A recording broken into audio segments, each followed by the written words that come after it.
नमस्कार प्यारे विद्यार्थियों। तो एक्सरसाइज हमारी 1.2 चल रही थी, जिसमें हम inverse function, one function, onto function यानी एक एक की आच्छादक प्रतिलोम फलन, देखो इसको बोला जाता है प्रतिलोम फलन, है ना। तो मैंने क्वेश्चन लिखे हैं, देखो ये चौथा है, ये पांचवा है, ये छठा है, एक सातवां क्वेश्चन है, वो आप आसानी से कर सकते हो, इस टाइप से दिया गया। ठीक है, इसके बाद हम पढ़ेंगे बाइनरी ऑपरेशन यानी द्विआधारी संक्रिया। ठीक है, फिर हमारी एक्सरसाइज कंप्लीट हो जाएगी। देखो, यदि एक दो तीन यानी एक सेट दिया गया है, एक समुच्चय दे रखा है, बी भी एक सेट दिया गया है और सी भी एक सेट दे रखा है यानी एक समुच्चय दिया गया है, तथा जो ए है, जो एफ है, वो ए से बी के अंदर एफ एक्स की वैल्यू, जी है बी से सी के अंदर है, जी एक्स की वैल्यू दे रखी है, जी ओ एफ इनवर्स क्रमिक युग्मों के रूप में लिखिए गए। ठीक है, क्रमिक युग्मों के रूप में ज्ञात करनी है। युग्म मतलब जोड़े, यानी जोड़े, जैसे हम ये लिखते हैं कि एफ इज इक्वल टू 1 2 3 4, तो इनको हम क्या बोलते हैं? युग्म, क्रमिक युग्म, है ना, जोड़े बोलते हैं इनको। तो ये x की वैल्यू और y की वैल्यू, मतलब हमें इसका आंसर निकालना है, इस टाइप में निकालना है। तो ठीक है, कोई दिक्कत नहीं, आंसर हम निकाल लेंगे। अच्छा, इसके अंदर मैं यूज करने वाला हूँ, कुछ 11th क्लास में हमने पढ़ा था कि मान लीजिए एक फंक्शन f है, वो इस टाइप से है, तो f इनवर्स की बात करें तो f इनवर्स में क्या होता था भाई? सिर्फ उल्टा, मतलब इनको चेंज करना होता है, यानी 2 1 4 3, अगर ऐसा लिख देंगे तो ये f इनवर्स हो जाएगा। ये कंसेप्ट मैं यहां यूज करने वाला हूं। देखो, अगर आपके पास f है तो आप f इनवर्स आसानी से निकाल सकते हो, सिर्फ y की वैल्यू x की जगह, x की वैल्यू y की जगह लिखना, इनको आपस में चेंज करना है बस, तो वो इनवर्स में आ जाता है। तो ये कंसेप्ट मैं यहां यूज करूंगा। देखो कैसे यूज करूंगा, ध्यान से देखना। मेरे को बताओ, जब मेरे को GOF इनवर्स चाहिए, है ना, अगर मेरे पास GOF आ जाए, अगर मेरे पास GOF आ जाए, तो बताओ जैसे ही जो युग्म आएंगे उनको उल्टा करने पर GOF इनवर्स आएगा कि नहीं आएगा? आ जाएगा ना। मतलब क्या हुआ कि पहले मैं GOF निकालूंगा, उसके बाद में GOF इनवर्स निकालूंगा। तो देखो, GOF निकालना बहुत ही आसान है भाई। GOF, पहले तो ये देखो ये कहां से लेकर कहां तक बिलोंग करेगा। यहां इंपॉर्टेंट है कि कहां से लेकर कहां तक, क्योंकि यहां पर सारे R नहीं है भाई। यहाँ पे A सेट दे रखा है, B सेट दिया गया है, C सेट दे रखा है, तो हमें पता करना पड़ेगा। तो क्या करें भाई? देखो, लास्ट का फर्स्ट, लास्ट यानी f, और f का फर्स्ट वाला आएगा, मतलब f का फर्स्ट देखना भाई, ये रहा f का फर्स्ट वाला a है या फिर b है? a है, तो लास्ट का फर्स्ट यानी a, और जो फर्स्ट है उसका लास्ट आएगा भाई, फर्स्ट यानी g, और g का लास्ट वाला काम में लेना है। g कहां पे है भाई? देखो g का लास्ट वाला b है या c है? c है भाई। तो इसका मतलब ये हुआ कि जो GOF है वो a से c के अंदर है, मतलब a से तो आएगी x की वैल्यू और c से किसकी वैल्यू आएगी? y की वैल्यू आएगी। ठीक है, यानी जो इसका डोमेन आएगा वो a से आएगा, जो इसका परिसर यानी रेंज है वो c से आएगी भाई। ठीक है, चलो तो अब हम निकालते हैं GOF। तो GOF ब्रैकेट लगाओ, फिर यहां लिखो x। ठीक है भाई, g, फिर यहां ब्रैकेट लगा दिया, तो आगे क्या आ गया भाई?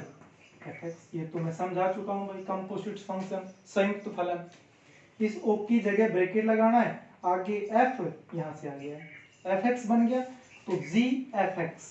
तो बताओ gfx, fx की वैल्यू क्या है भाई?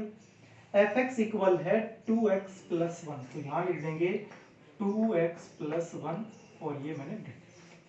ठीक है, अब बताओ, ये देखो, ये हमें x की जगह लिखना है, ये जो ब्रैकेट के अंदर की संख्या x की जगह लिखना है, और किस में लिखना है? g के अंदर, यानी g फंक्शन जो दिया गया ये रहा, x की जगह आपको लिखना है 2x प्लस 1।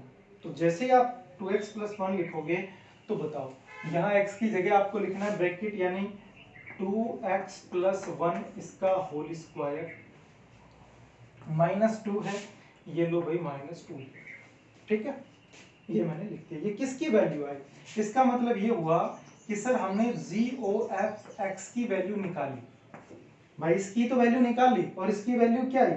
इसकी वैल्यू आई हमारे पास 2x+1 का होल स्क्वायर -2। ये वैल्यू किसकी आई है भाई? ये वैल्यू आई है हमारे पास GOF, ठीक है। लेकिन हमें GOF निकालना था और वो भी किसमें? कर्मिक युग्मों मतलब जोड़े के रूप में। तो मेरे को ये बताओ GOF के अंदर x की वैल्यू कहां से आएगी भाई? a से, मतलब x की जगह आप a से वैल्यू रख सकते हो। a के अंदर क्या है? 1 2 3, मतलब ये फिक्स हो गया कि x की जगह आप 1 लिख सकते हो, 2 लिख सकते हो, 3 लिख सकते हो, ठीक है। यानी x की जगह a से और a में क्या है? 1 2 3, इसका मतलब x की जगह 1 लिख सकते हो, x की जगह 2 लिख सकते हो, x की जगह 3 लिख सकते हो। तो देखो GOF ब्रैकेट यहां मैंने लिख दिया है 1, क्या लिख दिया मैंने? x की जगह 1, और x की जगह 1 कहां से लिखा, क्यों लिखा? a से x का मान आएगा और a के अंदर है 1 2 3, तो 1 लिख दिया। जैसे 1 लिखोगे तो 1 यहां लिखोगे तो ये 2 हो गया भाई 2 गुना 1, 2 + 1 3, और 3 का स्क्वायर करोगे तो 9, इसकी वैल्यू क्या आई? 9, पीछे है -2, तो इसका मतलब कितना आ गया? 7। जो वैल्यू आई है ये y की वैल्यू आई है 7। देखो y की वैल्यू कहां से आनी चाहिए? c के अंदर से, तो c के अंदर 7 होना कंपलसरी है भाई। तो c के अंदर देखना भाई 7 है कि नहीं है? बिल्कुल 7 है। तो यहां मैंने लिख दिया कि x की वैल्यू मैंने 1 रखा, तो y की वैल्यू मेरे पास कितनी आ गई? 7 आ गई, ठीक है। अब फिर से देखो, अब हम क्या लिखेंगे? 2 लिखेंगे भाई, तो GOF। अब यहाँ x की जगह मैंने 2 लिखा, तो देखो यहाँ x की जगह 2 लिखोगे, 2 गुना 2 कितना हो गया? 4 + 1 5, और 5 का स्क्वायर करोगे तो 25 माइनस में 2, इसका मतलब क्या हो गया? 23, ठीक है। मतलब आपने 2 रखा तो आपके पास 23 आया। और आप क्या रख सकते हो भाई? और आप रख सकते हो 3, ठीक है भाई। जब 3 रखोगे तो देखो क्या आएगा? हमने रखा 3, तो 3 रखने पर देखो यहाँ 3 रखोगे आप तो GOF, फिर ब्रैकेट, फिर हमने रख दिया है 3, ठीक है। जब आप 3 रखोगे तो देखो 3 दूनी 6 + 1 7, 7 का स्क्वायर 49, 49 में से 2 घटाओगे तो यानी 49 माइनस में 2 = आ गया 47। इस क्वेश्चन में थोड़ा करेक्शन कर लेना, यहाँ 1 2 3 और इसके साथ 4 और आएगा भाई, ठीक है। तो 3 के साथ कितना आ गया? 47 आ गया भाई। फिर उसके बाद हम रखेंगे 4, 4 रखने पर देखना भाई 4 रख रहे हैं हम, 4 गुना 2 करोगे तो 8, 8 + 1 करोगे तो 9, और 9 का स्क्वायर करोगे तो 81, 81 में से 2 घटाओगे तो 79 यानी 79, ठीक है भाई। ये बात समझ में आ गई कैसे आया भाई? भाई पहले हमने 1 रखा, फिर 2 रखा, फिर 3 रखा, फिर इसी तरह हम 4 रखेंगे। x की जगह कितना लिखेंगे? 4। तो यहाँ 4 आएगा तो 4 दूनी 8 + 1 करोगे तो 9, 9 का स्क्वायर करोगे 81, 81 में से 2 घटाओगे तो कितना आ जाएगा? 79, ठीक है। तो ये किसकी वैल्यू आई है? ये वैल्यू आई है GOF की वैल्यू, ठीक है। क्या हमसे GOF की वैल्यू पूछी थी क्या? बिल्कुल नहीं पूछी भाई। हमसे तो पूछा था कि GOF इनवर्स की वैल्यू क्या आएगी। तो बताओ जब आपके पास GOF की वैल्यू आ गई तो GOF इनवर्स की वैल्यू क्या आ जाएगी? सिर्फ उल्टा करना है। तो देखो उल्टा करोगे तो 7 1 23 2 47 3 79 4, ये इसका क्या आ गया? आंसर, ठीक है। अब एक विशेष बात और ध्यान देनी है, विशेष बात ध्यान क्या देनी है कि GOF इनवर्स यानी इनवर्स निकालने के लिए जो फंक्शन आपके पास है, जो फलन आपके पास है वो एक एक की आच्छादक होना चाहिए। मतलब वन वन फंक्शन होना चाहिए, ऑन टू फंक्शन होना चाहिए। तो क्या ये जो ये फंक्शन का आप एफ इनवर्स निकाल रहे हो, प्रतिलोम निकाल रहे हो, तो ये भी तो फंक्शन वन वन फंक्शन और ऑन टू फंक्शन होना चाहिए।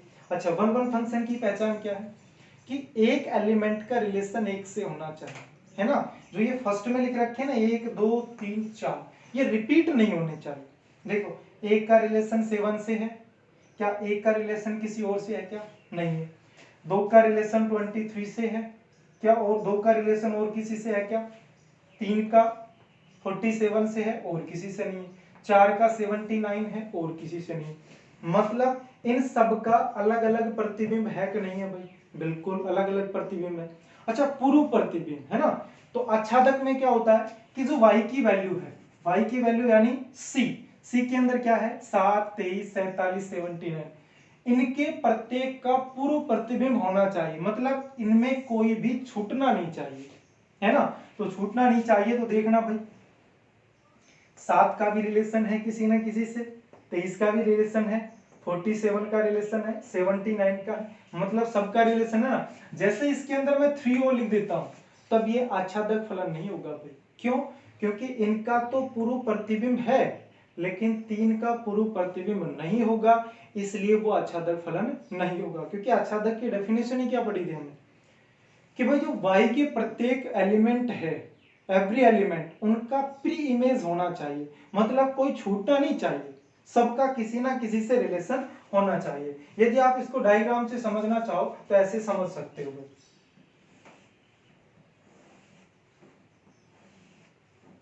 देखो, ये कोई फंक्शन है, कौन सा है? GOF। ये हमारा एक फंक्शन है GOF और ये किसके अंदर बिलोंग कर रहा है भाई? ये बिलोंग कर रहा है A से C के अंदर। मतलब यहाँ A होगा, यहाँ C होगा। A के अंदर क्या क्या है? A के अंदर है 1 2 3 4, इसके अंदर है 7 23 47 79। ऐसा ये A के अंदर ये है, C के अंदर ये है। डायग्राम से मैं समझा रहा हूँ कि एक एक की आच्छादक है या नहीं है। देखो, जब हमने GOF निकाला तो एक का रिलेशन 7 से आया, मतलब एक का रिलेशन 7 से है, दो का 3 का इससे है, 4 का इससे, एक का 7 से है, दो का 23 से है, 3 का 47 से है, 4 का 79 से। अब बताओ, इधर जो एलिमेंट है उनका किसी एक से ही तो रिलेशन है। एक का सिर्फ 7 से है क्या और किसी से है क्या? दो का सिर्फ 23 से और किसी से है क्या? नहीं है। इसका मतलब x के प्रत्येक अवयव का ओनली एक इमेज या एक प्रतिबिंब है, इसलिए जो फलन है वो एक एक की फलन होगा भाई, वन वन फंक्शन होगा। ठीक है। आच्छादक में क्या बताया था कि जो y है भाई, y के प्रत्येक एलिमेंट का रिलेशन किसी ना किसी से होना चाहिए। देखो, 7 का रिलेशन है कि नहीं है? 7 का प्री इमेज है, 23 का भी प्री इमेज है, 47 का भी प्री इमेज है, 79 का भी प्री इमेज है। तो बताओ इधर कोई अवयव रह गया क्या? नहीं, सबका रिलेशन है ना। तो इसका मतलब आच्छादक भी है। जब ये फलन एक एक की आच्छादक दोनों है तो हम इसका इनवर्स निकाल सकते हैं, ये इसका इनवर्स है। ठीक है। पांचवा देख लो पहले, उससे पहले क्वेश्चन नंबर 5 देख लो। f है R से R के अंदर fx ax plus b, A B कोई भी एलिमेंट रियल नंबर है। प्रूव दैट बाइजेक्टिव फंक्शन या बाइजेक्शन फंक्शन, मतलब इस फलन को एक एक की आच्छादक है, ये हमें सिद्ध करके दिखाना है। और प्लस में कह रहा है कि f इनवर्स आएगा, ये भी आपको निकालना है। तो देखो, वन वन फंक्शन यानी एक एक की फलन के लिए हम बार बार पढ़ रहे हैं। एक ही तरीका है भाई, एक ही तरीका क्या है बताओ? क्या लिखना है कि माना x1 x2 कहां से आएंगे भाई? ये r से। अरे यही तो है भाई, एक एक की कैसे सिद्ध कर रहे हो? माना x1 x2 अवयव of r belongs to r, r से आएगा। फिर fx ये आपको दे रखा है भाई, तो fx लिख दो भाई। fx क्या है आपके पास? fx है ax प्लस b। फिर आपको क्या करना है भाई? फिर आपको लिखना है कि fx1, तो ax1 प्लस b आ जाएगा भाई। एक बार तो x1 लिखना है, एक बार क्या लिखना है? x2 लिखना है। फिर आ जाएगा fx2, तो ax2 प्लस b। मतलब एक बार तो फंक्शन में x की जगह x1 लिखना है, एक बार fx2 का मतलब है एक बार x की जगह x2 लिखना है, लिख दिया हमने। उसके बाद दोनों को इक्वल रखना है, मतलब fx1 इज इक्वल टू क्या रखोगे, fx2, रख दिया दोनों की इक्वल। तो बताओ fx1 की जगह क्या लिखोगे आप, ax1 plus b is equal to, fx2 की जगह क्या लिखोगे, ax2 प्लस b। देखो ये b से b कैंसिल होगा कि नहीं होगा, b से b कैंसिल हो गया, तो ax1 is equal to ax2, a से a फिर से कैंसिल हो गया, तो क्या आया, x1 is equal to x2। तो बताओ ये जो फलन है ये एक एक ही फलन होगा कि नहीं होगा, ये फलन एक एक ही होगा कि नहीं होगा, फलन एक एक ही है, बताओ फलन एक एक ही होगा कि नहीं होगा, बिल्कुल फलन एक एक ही होगा भाई, ठीक है। अब ये फलन एक एक ही है तो इसके साथ अभी तो बाइजेक्टिव फंक्शन यानी एक एक ही आच्छादक फलन सिद्ध करना है, तो आच्छादक और एफ इनवर्स और निकालना है भाई, तो एक बार आच्छादक और निकाल लेते हैं, तो इसको मैं मिटा देता हूं भाई, ठीक है। अब हम प्रूव करेंगे कि भाई ये आच्छादक और है, देखो क्या आएगा, नंबर 2 यानी आच्छादक, और आच्छादक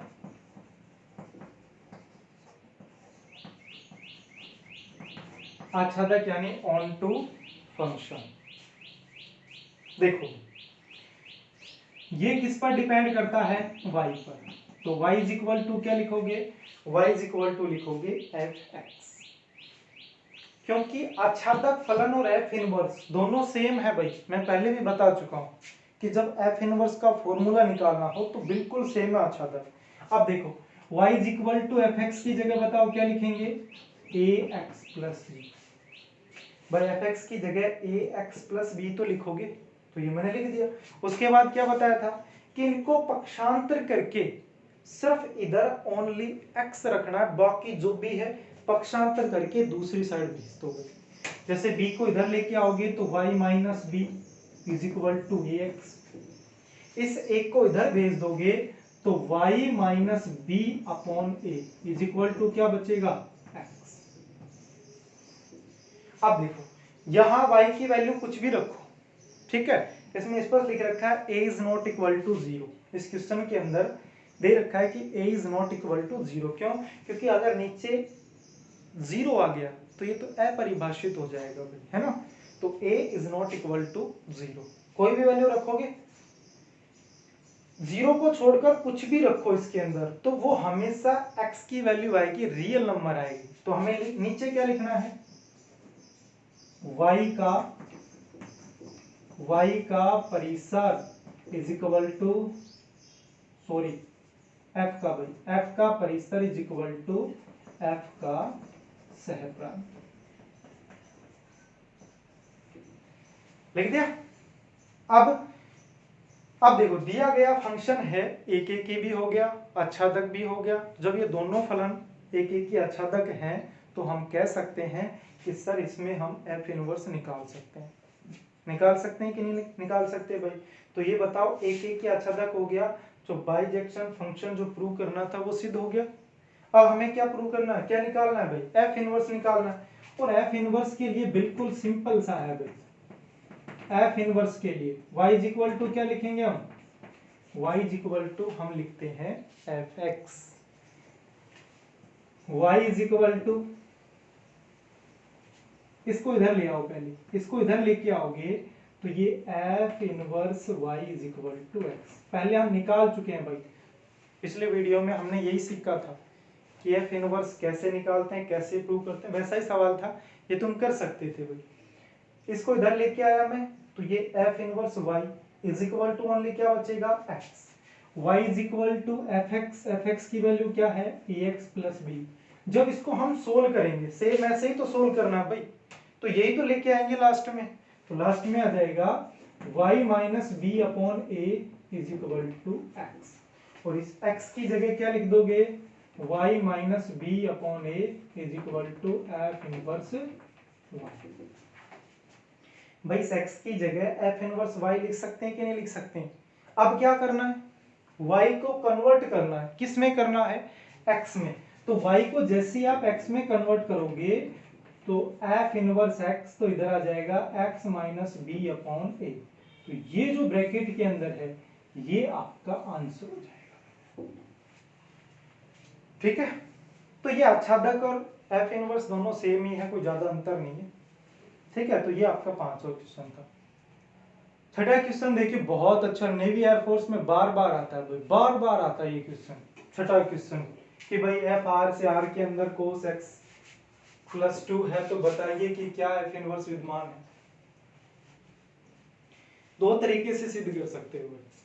ठीक है, क्या एफ इनवर्स विद्यमान है, अगर एफ इनवर्स है या फिर नहीं है, ये डिपेंड किस पर करता है, फंक्शन है, जो फलन है, एक तो एक एक ही होना चाहिए, एक आच्छादक होना चाहिए। अगर मान लीजिए हमने इसको सोल्व किया और हमारा एक एक ही नहीं आया, तो हमारा एक एक ही नहीं आया तो इसका मतलब हम डायरेक्ट कह सकते हैं कि सर इसमें एफ इनवर्स विद्यमान नहीं होगा। तो देखो पहला तरीका तो ये है भाई, मेरे को बताओ, आपको दिया गया है एफ एक्स और एफ एक्स की वैल्यू क्या है, कोस एक्स माइनस या कोस एक्स प्लस 2 दे रखी है। ठीक है, मेरे को इतना भी पता है कि sir y is equal to F X होता है, और y is equal to F X होता है तो y इज इक्वल टू इस एफ एक्स की जगह मैं कह सकता हूं कि सर कोस एक्स प्लस 2 लिख दो, यानी जो y है वो किसके इक्वल हो जाएगा, कोस एक्स प्लस 2। भाई y is equal to F X होता है कि नहीं होता है, और एफ एक्स की वैल्यू क्या है, कोस एक्स प्लस 2, तो यही तो मैंने लिखा है कोस एक्स प्लस 2, है ना। अब इसमें ध्यान देने योग्य बात है क्या, किस पर हमें ध्यान देना है, मेरे को बताओ। अगर मैं इसके अंदर x की वैल्यू रखूंगा तो बताओ y की वैल्यू आएगी कि नहीं आएगी, आएगी। चलो मैंने x की वैल्यू रखी 0, क्या रखी मैंने, 0 रख दी भाई। तो बताओ जब x की वैल्यू 0 रखी आपने तो cos x प्लस 2 है, यही तो है, तो x की वैल्यू 0 रखोगे तो y is equal to cos 2 आएगा कि नहीं आएगा, बताओ आएगा कि नहीं आएगा भाई। भाई जब आपने x की वैल्यू 0 रखी तो मेरे पास cos 2 आया, क्या आया, cos 2। तो y, इसका मतलब ये हुआ, देखो x की वैल्यू 0 तो y की वैल्यू cos 2, इसका मतलब इस 0 का जो इमेज है वो क्या है, cos 2 है कि नहीं है भाई। भाई इस 0 का जो इमेज है वो cos 2 है कि नहीं है, भाई 0 का जो रिलेशन है वो cos 2 से है भाई, किससे है, cos 2 से, यही बात हमने पढ़ी थी। अच्छा अब मेरे को बताओ, जैसे ही मैं y is equal to X की जगह यदि हम और कुछ रखते हैं, जैसे 2 पाई रख दिया हमने, या 3 पाई रख दिया, 4 पाई रख दिया, तो उसके ऊपर देखो cos 0, cos 2 पाई, cos 3 पाई, इन सब के ऊपर वैल्यू क्या होती है, cos की सेम होती है, क्योंकि रिपीट होती है। 0 से 180, 0 से 90 के बीच में पॉजिटिव होती है, फिर 90 से 120 के 90 से 180 के बीच में नेगेटिव होती जाती है, और फिर 200 180 से 270 फिर ये दोबारा से रिपीट होती है। बताओ दोबारा से रिपीट होती है कि नहीं, तो दोबारा से रिपीट होती है तो मैं कह सकता हूं कि सर आर के अंदर, जो आर के अंदर है, यदि आप कोई भी वैल्यू रखोगे तो वो दोबारा से रिपीट होगी, दोबारा से रिपीट होगी तो एक अवयव का एक से अधिक प्रतिबिंब बनेंगे भाई, एक से अधिक क्या बनेंगे, प्रतिबिंब बनेंगे, तो इसलिए ये फलन एक एक ही नहीं होगा। एक तो आइडिया आप यहाँ ऐसा लगा सकते हो, ठीक है। जैसे आपने और बहुत सारी वैल्यू रख दो, कुछ भी रख दो, सबकी सेम नहीं आएगी, मतलब रिपीट होके वापस वही आएगी, अलग अलग नहीं आएगी। या दूसरा तरीका आप क्या लगा सकते हो, अगर एग्जाम में आ जाए तो हमें इस तरीके से नहीं समझाना, एग्जाम में आ जाए तो हमें किस तरीके से समझाना है, वो इस तरीके से जो मेथड मैंने बताया है, एक ही तरीका हो। क्या मेथड था कि आप लिखोगे कि लेट, यानी माना, भाई एक एक ही हम कर रहे हैं पहले, तो एक एक ही में देखो क्या करना है, late x1 x2 belongs to कहां से, r से भाई। फिर fx आपको क्या दे रखा है भाई, fx हमें दिया गया है कि सर cos x प्लस 2 है, तो मेरे को बताओ fx1 क्या हो जाएगा भाई? भाई fx आपको cos x + 2 दे रखा है, तो fx1 यानी x की जगह x1 लिखोगे तो cos x1 + 2 आ जाएगा। उसके बाद fx2 तो क्या आ जाएगा? cos x2 + 2। बताओ ये आएगा कि नहीं? उसके बाद हमें क्या करना था? हमें करना है कि सर fx1 = fx2, मतलब दोनों को इक्वल रखना है। और जब इन दोनों को इक्वल रखोगे तो fx1 की वैल्यू क्या है भाई? cos x1 + 2 और fx2 की वैल्यू क्या है? cos x2 + 2। अरे यही तो वैल्यू है भाई, ये cos x1 + 2 और ये है cos x2 + 2। अब देखो ये दोनों इक्वल है, तो हमने 11th क्लास में फॉर्मूला पढ़ा था कि sir cos x = cos theta आ जाए। अगर cos x = cos थीटा आ जाए तो जो x की वैल्यू होती है 2n पाई ± थीटा होती है भाई। हमने पढ़ा था 11th क्लास में, व्यापक हल पढ़ा था, हमने पढ़ा था ना। तो मैं कह सकता हूं कि सर जो देखो इस x की जगह तो क्या है? x1 + 2 और इस थीटा की जगह क्या है? x2 + 2। तो मैं कह सकता हूं कि सर इस x की जगह आप लिख सकते हो x1 + 2। ये किसके इक्वल आएगा? ये इक्वल आएगा 2n पाई ± थीटा और थीटा की जगह है x2 + 2। अब इनको सोल्व करोगे तो मेरे को ये बताओ क्या x1 = x2 आ जाएगा क्या भाई? भाई x1 = x2 नहीं आएगा। क्यों? क्योंकि इस 2n पाई को कहां लेके जाओगे भाई फिर, है ना? तो 2n पाई तो हटेगा नहीं, तो x1 = x2 आएगा नहीं। जब x1 = x2 नहीं आएगा तो मैं कह सकता हूं कि sir x1 is not equal to x2, मतलब x1 और x2 इक्वल टू नहीं है। और जब ये नहीं है तो क्या ये फलन एक एक ही होगा? तो हम कह सकते हैं कि सर जो फलन एक एक ही नहीं होगा। और जब फलन एक एक ही नहीं होगा तो मैं कह सकता हूं कि सर जो f इनवर्स है वो विद्यमान नहीं होगा।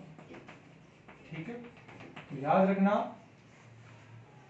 जो ये cos x + 2 है ये फलन है, ये एक एक ही फलन नहीं है।